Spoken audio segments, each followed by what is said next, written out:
नमस्कार, मैं बनवारीलाल कुशवाहा और आप देख रहे हैं C20 न्यूज़। देखते हैं आज की कुछ खास खबरें। सैफई की जन्मभूमि से पूरे देश की सियासत में सितारे की तरह चमके मुलायम सिंह यादव आज सैफई में ही पंचतत्व में विलीन हो गए। उनके अंतिम संस्कार में दल जाति संप्रदाय वर्ग की दीवारें टूट गईं और राजनीति से लेकर बॉलीवुड तक की हस्तियां आज सैफई पहुंची।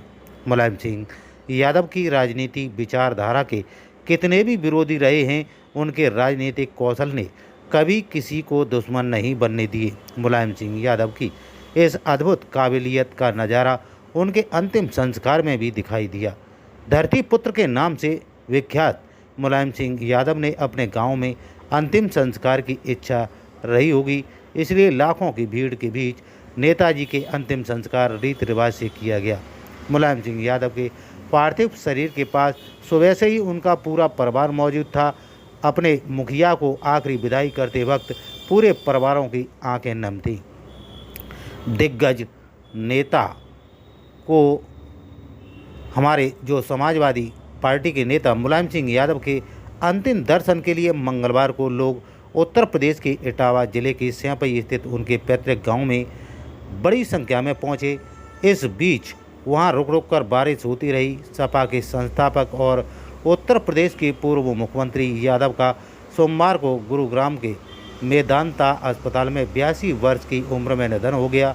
उनके पार्थिव शरीर को सोमवार शाम सैफई लाया गया और उनकी कोठी में रखा गया, जहां हजारों लोग नेताजी को अंतिम सम्मान देने के लिए पहुंचे। यादव अपने समर्थकों और कार्यकर्ताओं के बीच नेताजी के नाम से मशहूर थे। साइकिल, मोटरसाइकिल, कार, एसयूवी और परिवहन के अन्य साधनों से सवार सैकड़ों पार्टी कार्यकर्ता और लोग आसपास के इलाकों में मंगलवार सुबह अंतिम संस्कार में हिस्सा लेने के लिए सैफई पहुंचे। पूरा सैफई मानो दूधिया सागर की तरह लग रहा था, क्योंकि सफ़ेद कपड़ों में वहाँ हर क्षेत्र में लोग पहुँचे थे और कई लोग अपनी अपनी छतों पर थे। कुछ लोग पेड़ पर चढ़े गए थे तो कुछ अपने प्रिय नेता धरती पुत्र को ले जा रहे वाहन को छूने का प्रयास कर रहे थे। मुलायम सिंह यादव का अंतिम संस्कार मंगलवार को सैफई के मेला ग्राउंड में दोपहर बाद हुआ। उनके अंतिम संस्कार को लेकर मंच तैयार करने के लिए यहाँ रुक रुक कर हो रही बूंदाबांदी के बीच कई लोग मशीनें रात भर काम करती रहीं। मंच तैयार करने से पहले क्षेत्र में धातु के ढांचे की मदद से विशाल तिरपाल खड़ा कर पंडाल भी बनाया गया।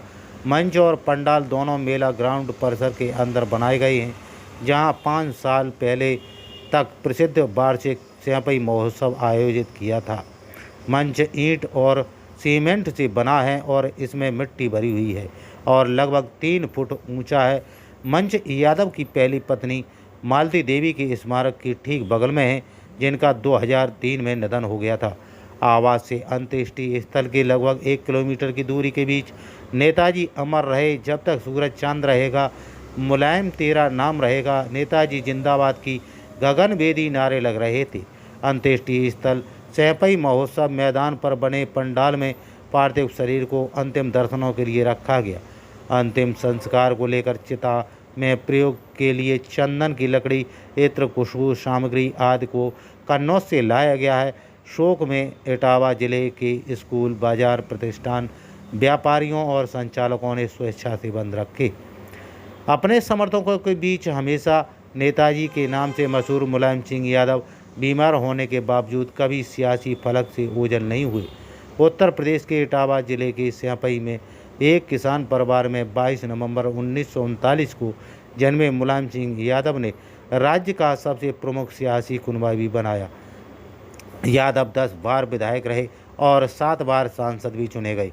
वह 3 बार वर्ष 1989, 91, 1993, 95 और 2003 से 7 तक उत्तर प्रदेश के मुख्यमंत्री और 1996 से 98 तक देश के रक्षा मंत्री भी रहे।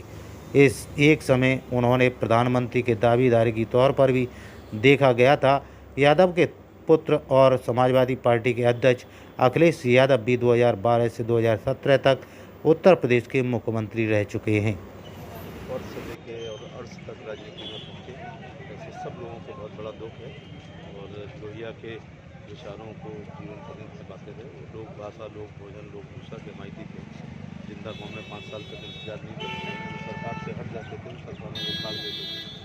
केंद्र में और राज्य में कई बार सरकार बनाने और बिगाड़ने का अवसर मिला, और कम लोग हैं जो संगठन के शीर्ष पदों पर रहे। वो लोक दल जैसे महत्वपूर्ण पार्टी के यूपी के अध्यक्ष रहे, फिर जनता के अध्यक्ष रहे, फिर जनता दल जिसने सरकार बनाई उसके अध्यक्ष रहे, इसके बाद वो जनता दल बा हो गया उसके अध्यक्ष रहे, सचपा के अध्यक्ष रहे और समाजवादी पार्टी के राष्ट्रीय अध्यक्ष रहे। ये तो हो गया संगठन। अब सरकार में वो यूपी में 70 से 80 में रामनरेश यादव जी और मीनाक्षी दास जी की सरकार में पॉजिटिव और पशुपालन मंत्री रहे। इसके बाद दिल्ली की सरकार में रक्षा मंत्री रहे, उत्तर प्रदेश के 3 बार मुख्यमंत्री रहे, चौथे बार अखिलेश जी रहे, जो कि इन्हीं के मेहनत का फल था। लेकिन कम लोग होंगे जो विधान परिषद में लीडर अपोजिशन रहे और विधानसभा में भी लीडर अपोजिशन रहे। तो सरकार का, सत्ता का, राजनीतिक सत्ता का, केंद्र की सत्ता का, संगठन का, मुख्यमंत्री का और लीडर अपोजिशन ऐसे कम ही लोग हैं। बड़े शौक से सुन रहा था जमाना 19 हो गए दास्तान कहते हैं। दुनिया जानती है इस बात को। मेरे वो राजनीतिक गुरु थे और मैं पुलिस में था, उनका सिक्योरिटी अफसर था। और जब उच्च शिक्षा सेवा आयोग से मेरा चयन आगरा कॉलेज आगरा के लिए लेक्चरशिप के लिए हो गया, मैंने छोड़ ही और आगरा कॉलेज ज्वाइन किया। 5 महीने में उन्होंने मुझे मुलायम सिंह यादव यूथ ब्रिगेड का प्रदेश सदस्य बनाया। एक अच्छा संगठन था। इसके बाद 12वीं लोकसभा, 13वीं लोकसभा और 14वीं लोकसभा में समाजवादी पार्टी की टिकट पर एक्चुअली जिन लोगों का कम साथ रहता है उनको कुछ घटनाएं याद रहती हैं। मुलायम सिंह यादव अपने आप में राजनीतिक चिंतक, विचारक, दार्शनिक थे और अपनी करनी में फर्क नहीं था। जो पाप देखते थे उनको ज़मीन पर उतार देते थे। तो एक गार्जियन की भूमिका में भी वो बहुत ज़्यादा रहते थे। अभी उनकी पत्नी साधना जी की मृत्यु पर जब मैं लखनऊ गया, किसी से नहीं मिले मेरे अलावा, और मेरी पीठ पर हाथ रख के उन्होंने कहा कि वजन बहुत बढ़ रहा है तुम्हारा। वो गार्जियन की भूमिका बहुत निभाते थे। आप किस गाड़ी से आए हैं वो भी पूछते थे। अगर आप मारुति से हैं तो ज़माने में कहते थे अरे भाई साबुनदानी है, ज़रा संभाल के जाना। तो शिष्टाचार का प्रतीक थे वो। नेताजी जब लोक दल के प्रदेश अध्यक्ष थे तो मैं उनके साथ ही प्रदेश का महामंत्री था, और साथ ही साथ ये इत्तेफाक है कि उनके साथ भी काम करने का मौका मिला।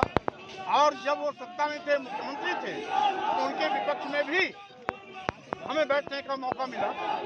सत्ता और विपक्ष दोनों के हमें तमाम ऐसी स्थितियां मन मस्तिष्क में हैं जो इस बात के लिए पर्याप्त सबूत है कि मुलायम सिंह यादव जी जाति, धर्म और पार्टी से ऊपर उठ करके एक ऐसे बड़े नेता थे जो सबका ख्याल करते थे। यहाँ तक कि 1986 में जब मैं लोक दल से स्थानीय समस्याओं को लेकर के किसानों के लिए आंदोलन कर रहा था, पुलिस लाठीचार्ज हुई थी, जिसमें हम कुछ कार्यकर्ताओं के साथ घायल हुए थे। नेताजी अखबार की खबर पढ़ करके जिला अस्पताल रायबरेली पहुंचे थे। स्वाभाविक रूप से ये कार्यकर्ताओं के सुख और दुख दोनों हालत में नेताजी वहां पर मौजूद रहते थे। यही उनके